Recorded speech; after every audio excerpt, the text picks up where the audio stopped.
When we talk about philosophical foundation of Islamic economic development, we usually refers to the worldview of the Islamic economic development, also the epistemological underpinnings of the economic development.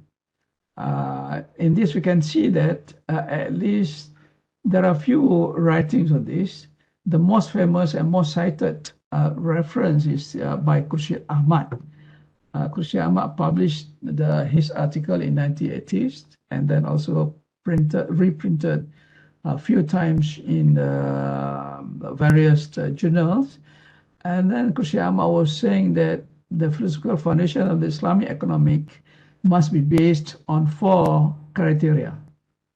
Number one, it has to be based on Tawhid or monotheism, which means that God's unity and sovereignty, and then laying down the rules of good God-human, human-human, and human-universe relationships. In Arabic, we say that the hablum min Allah, which is good God-human relationships, and hablum minan nas, human-human relationships, and also hubungan antara alam, human-universe relationships. So there are 3 relationships that embedded into the Tawhid.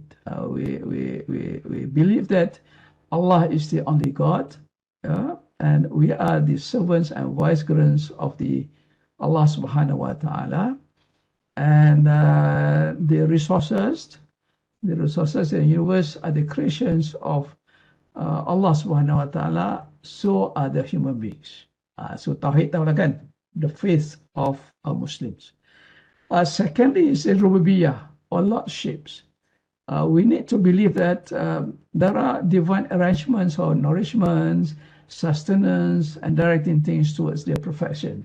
So we have to believe that Allah is responsible to arrange, for our nourishment, for our rizki, for our sustenance, and also to direct things towards their perfection. This is number 2. Number 3 is khilafah. Khilafah is vicegerency. Khalifatullah, the Khalifatullah, the human's role as God's vicegerent on earth. We need to believe that. And then lastly is the tazkiyah, the purification. In doing the Islamic economic development, we need to purify our negative desires and maximize our positive desires. Khurshid Ahmad was saying that this is process of what they call purification plus growth. So you see, in Khurshid Ahmad's philosophical foundation, he did not reject the necessity of the growth. We need to have the economic growth, but at the same time, we need to cleanse ourselves, to purifying ourselves. That's why he termed the Islamic economic development as the purification plus growth, tazkiyah, but then if we see, I personally think that these philosophical foundations established by Khurshid Ahmad is not adequate, it's not sufficient, because he only concentrates on just 2 things. There is the mold, the acuan of the Islamic economic development, and also the actors. The acuan is definitely the Tawhid and Rububiyyah. The actors are Khilafah and Tazkiyah. The Tawhid Rububiyyah will shape the kind of Islamic economic development, by the actors, the players of the economic development, the Islamic economic development, is the Khalifah, the human beings, which who are having who are in the process of purifying themselves to have to eliminate the negative desires, or in Arabic they call it mazmuma, and to increase, to maximize the positive desires. In Arabic they call it mahmuda. So in a philosophical foundation, if you just concentrate on the modes and the actors, for me, I don't think that it is adequate or sufficient, we need to have more because we need to know about the time scale of the economic development. We need to know the framework of the economic development. We need to know the methodology of the economic development. We need to know the means, yeah, the tools of the economic development. And lastly, definitely, we have to know what is the ultimate aims of the Islamic economic development.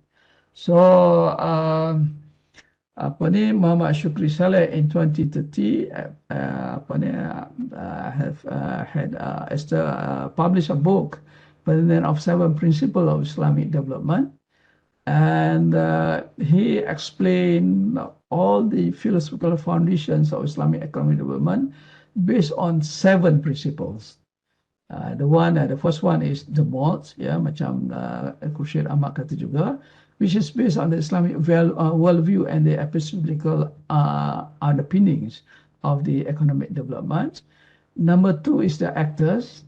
Actors are definitely vicegerents and servants of Allah subhanahu wa ta'ala. If you see in the conventional economic development, they also say that human beings are the actors of economic development, but very different from Islamic economic development.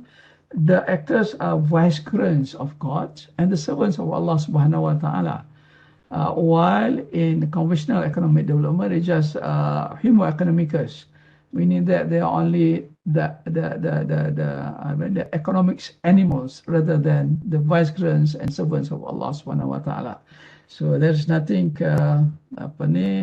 being related with the divine process, the divine power and all that, so and so forth. They don't have any elements of divinity in this. Yeah, so this is very different. And number 3 is time scale. So the time scale is not only confined to this world per se, yeah, or in fact in the conventional economic development, they just concentrate their time scale on a project. Say for instance, like sustainable development just now, the time scale of them is just from 2015 to 2030. So after that, finish. But then for us, in Islamic economic development, the time scale goes back to the pre-birth or the world of Ruh, yeah, and also the present world and the year after. So the time scale of the Islamic economic development are 3. Number 1 is the pre-birth, the world of Ruh, where Allah subhanahu wa ta'ala has explained to us in the Quran by saying, Alastu bi rabbikum, and then all of us answer, Qalu bala shahidna. Allah asks us, do you agree that I am a God, I am your God, and you are my servants? Yeah. So this is the agreements that we've met before we were sent to this dunya, to this present world. And then with that kind of perjanjian or the agreement, it is actually the blueprints of what we shall do in this world. It is a blueprint that we promise to Allah subhanahu wa ta'ala, that Allah is our God and we are the servants and vicegerents of Allah subhanahu wa ta'ala. And then, yeah, Allah sent us to this world according to our turn. I come earlier to this world as compared to all of you, because I think that I'm the oldest here in our class here. And then you come later on, and then later on, your children, your grandchildren will come. So we wait for our turn to come to this present world. Why? To prove that what we have promised with Allah subhanahu wa ta'ala during the pre-birth, the world of Ruh, are being fulfilled. So our task here in this world is to prove to Allah subhanahu wa ta'ala that we fulfill what we have promised with Allah subhanahu wa ta'ala during the world of Ruh. Yeah? So whatever that we do here, including in economic development, so the grand design is already there, the blueprint is already there. The first thing, definitely, we have to do the worship. We have to worship Allah subhanahu wa ta'ala, which in Arabic we call it ibadah. So every moment, every second, whatever we do, we need to do that, yeah, in the form of worship to Allah subhanahu wa ta'ala, including in the economic development. But all this later on will be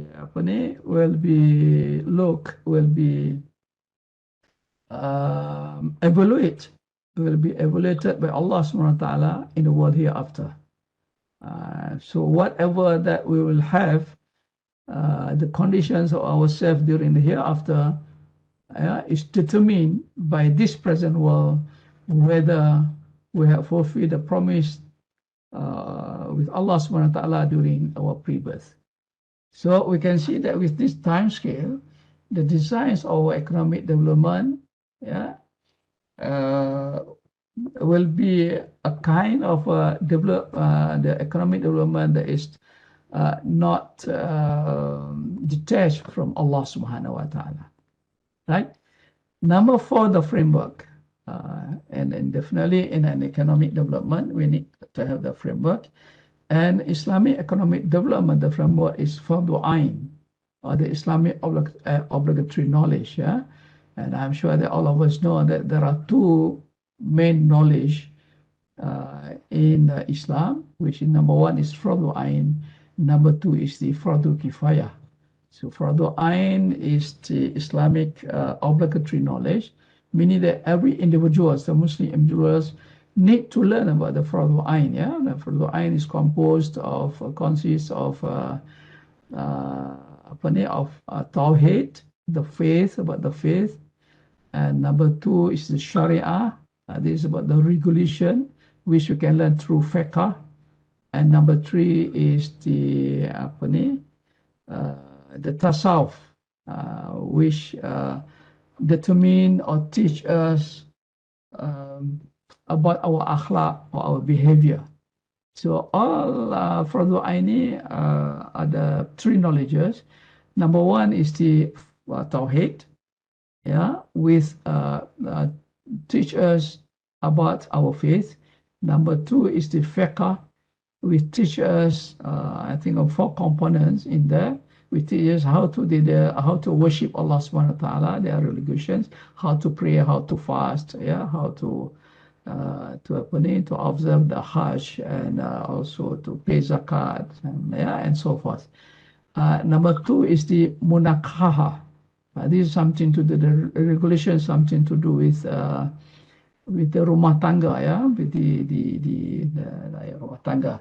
And then the 3rd one is the mu'amalat, regulation about economics, about how we react, we interact with other human beings in our daily life, and so forth. And the 4th one is the jinayah, meaning the regulations about the crimes, the hudud, the qisas, the ta'zih, and so forth. So that is the Fardu Ain, the Islamic obligatory knowledge that all Muslims should know. Should know. If we do not learn about Fardu Ain, then we are considered as sinful. All right. The second knowledge is the Fardu Kifayah, or the social obligatory knowledge. This is not an individual obligations to learn about the knowledge, but instead in a community, for instance, if there is a doctor, for instance, which is necessary, which is needed by the society, you have to take care of their health. If we have one, then the obligation of everybody is over. Okay. But then if we don't have the doctor in our community, and then all of us are sinful until one doctor is created, trained, or produced by the community. So it's in economy, in politics, in social, and in everything that anything that society needs. If there is none, and then it is the obligations of the community to produce one. And then one we have produced that, and then inshallah, everybody is free of the sins, from the obligations. All right, that is the framework. We need to do that. Then in economic development, we have to base our economic development on Tawheed, on fiqh, and also on tasawwuf. Why? Because we want our economic development to be based on Tawheed, so that Allah is pleased with us, and we are not against the Tawheed, the Tawheed, the faith of Allah Subhanahu wa Taala. And then the second is the fiqh, so that we can know the regulations, especially in economic development. Say, for instance, how to do the transaction between each other, the monetary section, the banking systems, there are a lot of things in muamalah, for instance, in economic development. And the third one is the akhlaq, or the good behavior, because having faith, having the tawhid, and also observe the regulations of the fiqh, but if we are bad persons, so it is not enough, not sufficient, and Allah Subhanahu wa Taala will not consider our economic development as Islamic economic development. So that is briefly the framework. The fifth one is the methodology. So as I said, because we have promised with Allah Subhanahu wa Taala, and in fact we agreed that Allah is our God, and we are the creations of God, the servants of God, the vicegerents of God. And then every times, every seconds, every moments, we need to do worships. We need to worship Allah Subhanahu wa Taala in whatever that we are doing, whether we are listening to our to lectures, whether we are marrying, whether whatever, then it has to be in the form of ibadah or worship of Allah Subhanahu wa Taala. So therefore, our economic development activities also must be as a form of ibadah to Allah Subhanahu wa Taala, as a worship to Allah Subhanahu wa Taala. Number 6 is the natural resources, the means or the tools. Allah purposely created the natural resources for us to use, to utilize in the endeavor, in the effort to fulfill the promise with Allah Subhanahu wa Taala that we have done in the world of ruh. So in order to facilitate our efforts in fulfilling our promise with Allah Subhanahu wa Taala, then Allah provide us with natural resources. But definitely the absolute ownership belongs to Allah Subhanahu wa Taala. But Allah give to us, Allah pinjamkan to us so that we can use that to prove that we are actually in line with what we have promised with Allah Subhanahu wa Taala during the world of ruh. And lastly, the ultimate aims. The ultimate aims is mardatillah, or the pleasure of Allah Subhanahu wa Taala. So everything that we do, apart from doing it in the form of ibadah, we are actually seeking the pleasure of Allah Subhanahu wa Taala. That is our ultimate aim. As in Khurshid Ahmad, he was saying that the aims of the economic development is al-falah, which I think is also right. Al-falah means hasanah fid dunya wa hasanah fil akhirah. For the goodness, the happiness in this world, and the happiness in the hereafter. But I think al-falah is just an end in itself. The means is mardatillah, because whenever Allah is pleased with us, and then Allah will offer us, we reward us with not only the al-falah, the happiness in this world and the happiness in the hereafter, but also Allah can always reward us with other kinds of happiness, inshallah, apart from al-falah. So that's why I was saying that ultimate aim is mardatillah, and then al-falah is just one of the rewards that Allah will give to those people who Allah is pleased with. To Allah. So this is the second topic, the philosophical foundations of the Islamic economic development.